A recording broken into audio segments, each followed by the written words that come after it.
Hey guys, welcome back to Magic TV. My name's Craig. It is 9 o'clock on a Monday, which means it's time for a 5x5. Now, this is where I take 5 subjects related to magic. I spend 5 minutes talking about each subject and I move on to the next subject. It's always quick, it's always snappy, and you never know what you're going to get. Well, today I have notes. I'm organized. And today, this is a really important topic. And I think it's one that if people that are watching pay attention to this and try these points that I'm going to go through with you, I think it's really going to help. So this is 5 reasons. Start again. This is 5 reasons audiences don't connect with your magic. Because here's the thing, that can happen. I speak to a lot of magicians and they go, you know what, I don't feel like the audiences that I'm performing for are connecting to my magic. I don't think they're getting it. They're kind of switching off. I don't think they're invested in what I'm doing. And you know what? Through my career, I've had that an awful lot as well, especially early on in my career. I would just go and perform and go and perform and go and perform. And you know what? I got good reactions. People would enjoy the magic that I was doing, but people didn't really connect with it. And we've always seen, you know, I'm sure you've seen a magician performing where you've connected with them 100%. Their magic and their performance has literally spoken to you. And normally it's somebody who's an incredible storyteller, or normally it's somebody who has got an incredible backstory. You know, it's very... Britain's Got Talent, America's Got Talent shows. That's the perfect example. The acts that do the best are the ones that connect with the audiences. You know, you might want to say it's a sob story, whatever the case may be, but that's not always the case. Look at Harry Moulding, who won Britain's Got Talent this year. The reason he won Britain's Got Talent is because he was an everyday guy. He was the sort of guy that you just meet down the pub. He was a really nice chap and people just connected with him. You know, he was the cheeky chap from Blackpool.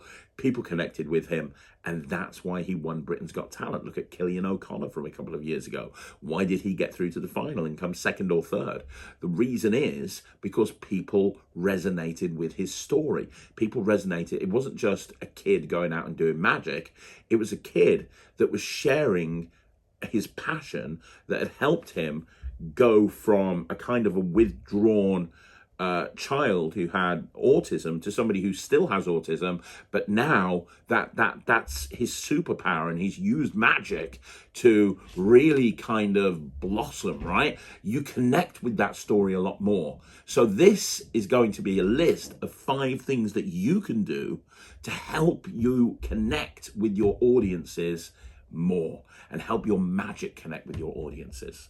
So I hope you're excited. We're going to get into it right now. Okay, so the first point that we've got here is reason number 1 you don't connect, your magic doesn't connect with your audience is because you're performing at people, not for them. And that's a really important point. You know, I've seen so many magicians and they just go through the motions. And it normally happens when somebody has been doing this for years. I have met magicians that are doing the same 5 tricks that they did 10 years ago. They're not into this as a passion. It's a job. It's a way of making money. It's a means of making money. And they know what they need to do to perform, and they know the lines they need to deliver, and they know the sleights that they need to do in order to make their performance work. But, you know, they're just literally going through the motions.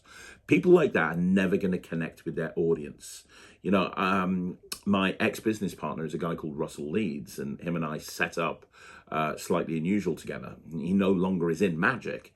And the reason he left magic is because, although he liked magic, magic for him was a job. It was a way of making money. And when something came along that meant that he could make more money, he went and did that. Now, that's not a bad thing. That's not a diss against Russell. That's not to say he did the wrong thing, because he knew what he wanted and he went out and got it. And there's absolutely nothing wrong with that. But the point is, so for me, magic is a passion. I absolutely love it. And no matter what happens, I'll carry on doing magic. Even when I left this community, I still carried on performing full time. I just didn't hang out in the community.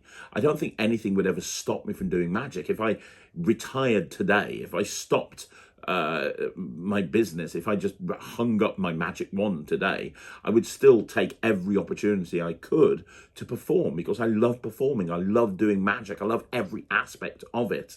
And I think that's important. I think it's really important that if you're passionate about something, your audience will connect with it a lot more. You need to think about your performances, and you need to ask yourself a question. Are you connecting with the audience? Are you performing at them?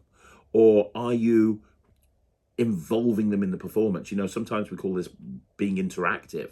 As a close-up magician, it could be, you know, look at a particular routine and see how you can get the audience involved in it. Now, it could just be a moment where the spectator pushes the card. Let's say you're doing an ambitious card for a bit, and your ambitious card is just you having the card come to the deck 4 or 5 times. Well, think about different ways that you can get the audience involved. Can you get the spectator to do the ambitious card as a finale? Can you get them to push the card in the deck themselves and have them turn the top card over and have them see that the card on top of the deck is their card? Can you know, what can you do to bring your spectator into your show more? Is it, you know, my favorite routine that I do in my act, close up, is this thing called empowerment. Now, empowerment is a routine with a flip a coin. And the effect is, or the idea of empowerment is, the spectator actually makes the coins jump from one hand to another themselves. You don't do it, the spectator does it. And that's a beautiful, beautiful, beautiful thing, because now you've empowered the audience. It's great being able to perform magic, and it's great being able to show people these amazing things. But when you put them into a position where they're doing the magic, well, instantly it becomes stronger. It's why sort of spectator as a mind reader type plots with mentalists are so popular. It's why things like PK Touches is so popular. So if you want to make your magic resonate with your audience more, think about moments where you can actually bring the spectators into your performance. Okay, the second point is there's no emotional hook. Here's something that you need to know. Most magic tricks have no emotional content at all. They're puzzles, and puzzles are interesting, but that's it. They're not anything that the audience can relate to. So let me give you an example. And I'll give you an example. I do a lot of kids shows, as you know, so I'll give you an example of a kids entertainer. And this is something that I tell the entertainers in my kids company. Let's say that you were doing a trick with a pack of cards, and you were just doing I don't know, let's just say you were doing an oil and water, or let's just say you were doing an out of this world where the red cards and the black cards separate. Any child would have no interest in that trick at all. They'd have no interest in the trick at all, because they've probably never held a pack of cards. They don't really care. However, if you use a hook line that makes the kids pay attention and gives them a reason to care about the trick, well, all of a sudden it's going to be the best trick in the world. Case in point, if you took a deck of cards out and you showed it to a kid and you said, look, this is a pack of cards. Now, all I want you to understand is there's red cards and there's black cards in this deck, okay? And the red cards represent Marshall from the Paw Patrol, because Marshall wears red, doesn't he? He's the fire pup and he wears red. And the black cards represent Batman, because Batman is one of the best superheroes of all time, and he wears black. So the black cards represent Batman and the red cards represent Paw Patrol. Now, who likes superheroes? Who likes Paw Patrol? Who could help me with this? Because I'm going to try and get you to use your magic powers to see if you can separate all the Batman cards from all of the Marshall cards. Something like that. But now, all of a sudden, they're interested. All of a sudden now they're invested, because now to this child, this is no longer a pack of cards. This is them using magic to, you know, find two characters that they love, that they relate to, right? So think about an emotional hook. Think about how you can And look, that's an example of a kid's entertainer, but it works the same in close-up as well. You know, you look at people like Eugene Berger, and you look at bizarre magicians and people who are storytellers, and you invest so much in their performances because it's not about the magic. It's about the story that they're telling. It's about the hook that they're setting up.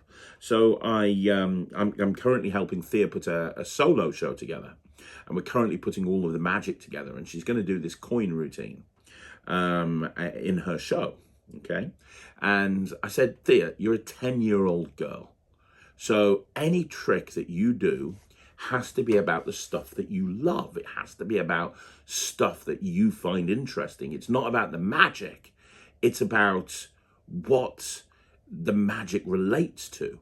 So we're just putting together this coin routine, and I've just scripted this bit for her where she says, hey, you know, one of my favorite things in the world is K-pop Demon Hunters, which it is, by the way. And she's like, K-pop Demon Hunters are about these girls that have amazing singing voices, and because their singing voices are so good, they can take down demons and make them either turn to dust or go back into the underworld. And when I do magic, I like to do magic about my favorite things. And so I'm going to try and do something. I'm going to do some magic, and it's all about K-pop Demon Hunters. These 4 coins here, these 4 coins, they represent demons. We'll put those over there.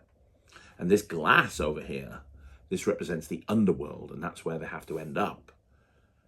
And I am going to be a K-pop Demon Hunter, obviously. And that's the hook that I've given her. Now it's a 10-year-old girl sharing her passion about what she loves, and how in her head she's imagined this whole scenario where she basically gets to cosplay as a K-pop demon hunter to effectively do a coins across. Now, that's a far more interesting hook to an audience than Thea just coming out and going, I'm going to make these coins jump from over here over to here. Watch this. Because, yeah, it would be a good trick, but there's no hook to it. You're just watching somebody do sleights and moves in order to make a particular effect happen, right? So think about the emotional hook, and like I did with Thea, you can tie it into something that you love and something that you find interesting if you want to, but think about what you can say about a trick to make it more interesting, to make it more engaging. Think about what you can say about a trick to make it something that everybody wants to play. Okay, so the third point here, and this is one that I think might be a little bit controversial, but whatever, I'm going to go for it. I'm going to tell you what I personally think. The third reason is you're too focused on perfection of sleights and moves, and this is something that, in my opinion, is so vitally important. Insofar as magicians will spend hours upon hours upon hours sitting there practicing moves and practicing sleights until, in their opinion, they're flawless. They will spend all of the time in the world making sure the execution to these moves is amazing. And I've seen technically flawless performances. I've seen and worked with magicians that are incredible technicians, that are far and beyond anything that I can do. However, they're kind of boring. They just really are. You watch them perform and it feels like it's kind of boring, to be perfectly honest. Yes, the magic that they're doing is super, super strong, and it's amazing and crisp, and technically it's really, really good. But it's kind of boring, right? And the important thing is, and this is really important, and I've made notes on this, but magicians can spend too much time focusing on the moves. They can spend so much time focusing on the sleights and the technique and the moves that they have to do, and they spend no time at all thinking about how to actually make an audience give a shit about the trick that they're actually performing. And I've had magicians in the past call me out on my videos, on performance videos that I upload, especially a few years ago, and I've learned how to do a strike double now. And I only learned to do a strike double because I was doing so many performances on camera. But for years, for decades, I never did a strike double. And how I would get the break is I would just lift up at the back of the deck and I would just get the break. And still to this day, sometimes I will. If I feel like I've got lots of people watching and I'm under pressure, I'll get that. I'll go back to that technique. And I knew that I could learn how to do a pinky count. I knew I could learn how to do a strike double, but I knew it would take a lot of time and effort.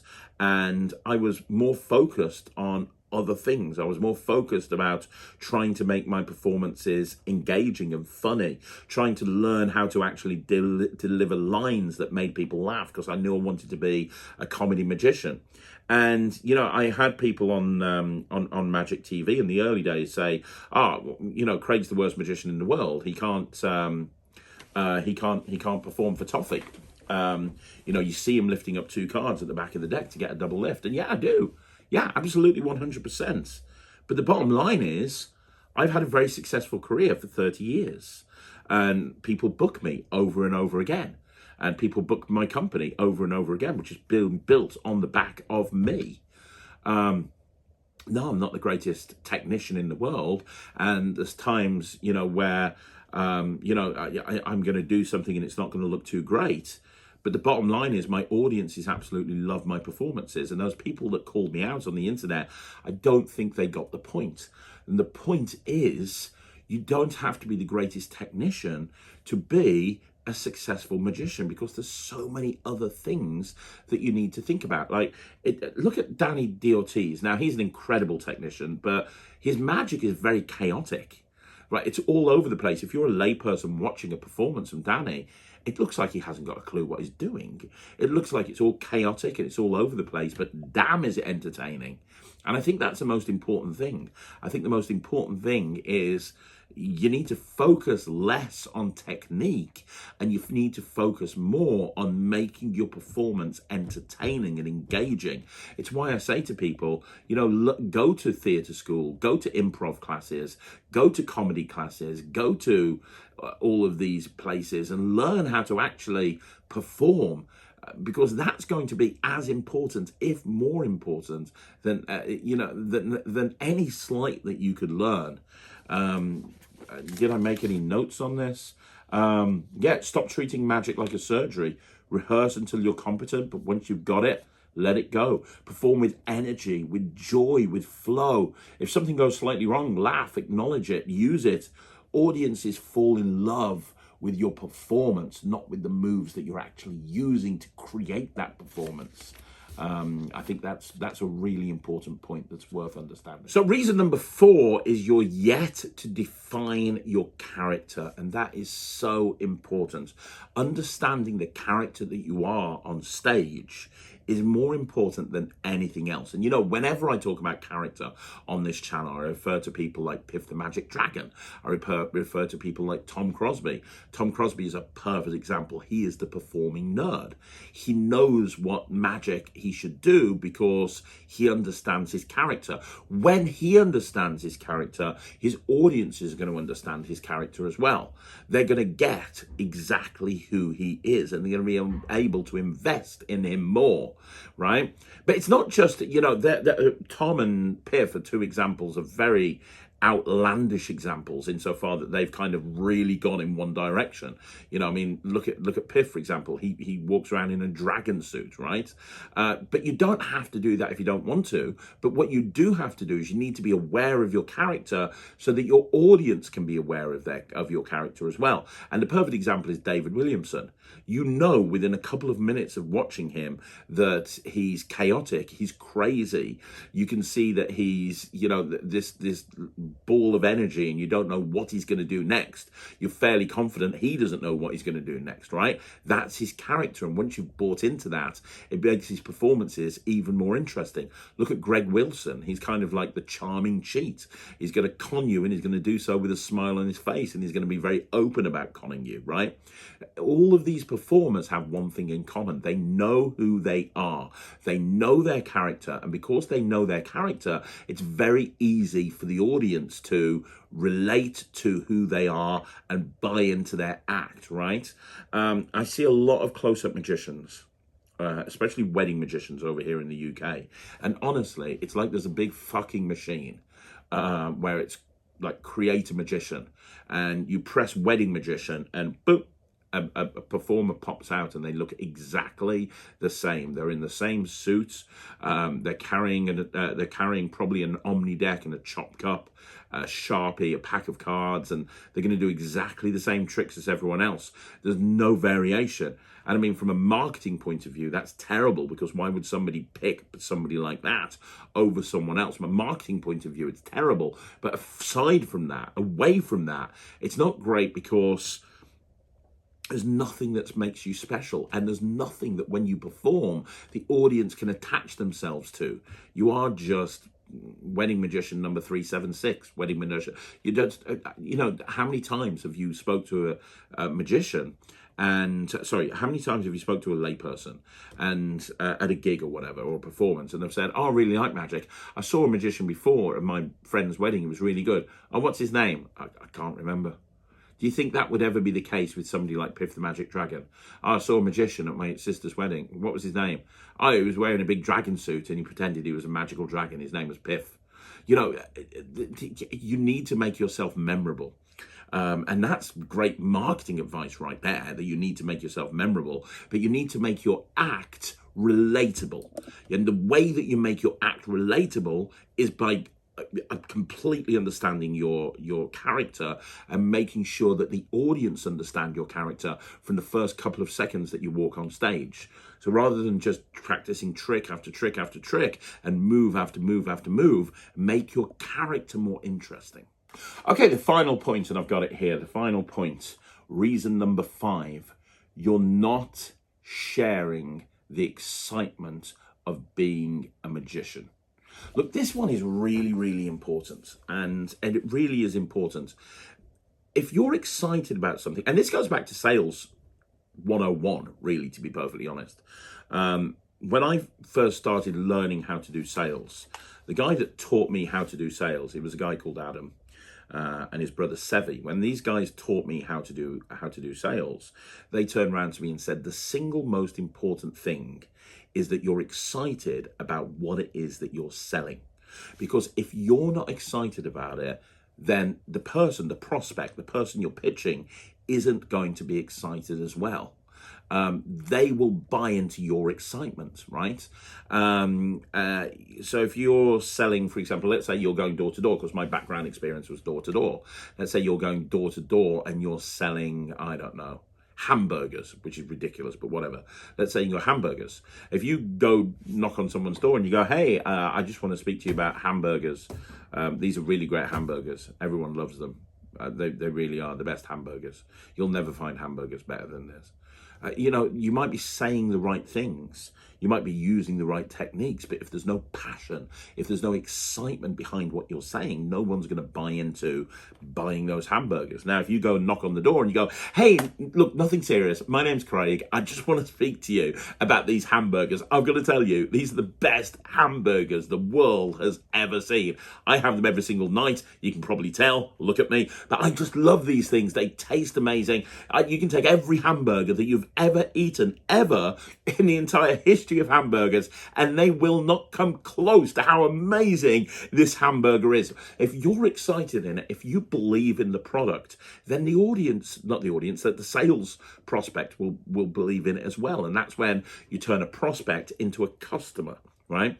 And I was taught by Adam and Sevi very early on that the most important thing is, and they used to say to me, every person that you speak to when you are doing sales, you need to have sex with every single person. And I remember saying, pardon? And they were like, yes, sex. Sex is an acronym for smile, eye contact, and enthusiasm.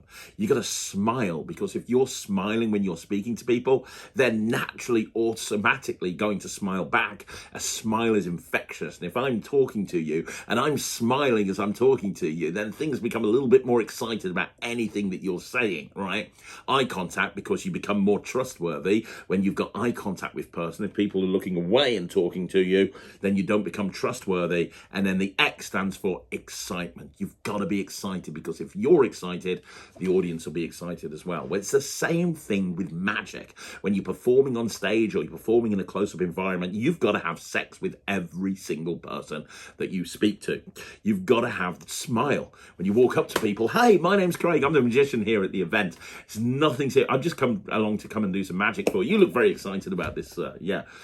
Smiling is going to instantly make it more welcoming, right? And they're instantly going to buy into your performance a little bit more. They're going to connect with you more, right?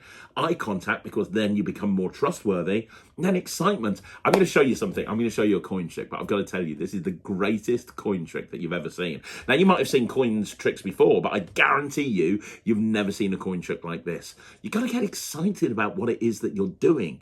You know, you look at the best performers in the world, and they are really excited about their performances. They're really excited. Now, there's obviously variations on that. We spoke about Piff earlier on. His whole character is he couldn't really give a crap about being there. But that's like not the rule. That's the exception, if that kind of makes sense. Generally, as a rule, you want to have your audiences connect with your magic more. You have to be super excited about that. So there you go. Have sex with every single person that you meet when you're on stage. So there you go, guys. That's another 5x5 in the bag. 5 things that you can do to connect your magic to an audience more. Now it's over to you. Let me know what you think in the comments down below. You want to see more videos like this, like the video, subscribe to the channel. If you've got any points that you don't think I've made that should have been made, let me know in the comments down below. And I will see you again soon. Thank you so much for watching. My name's Craig, and this is Magic TV.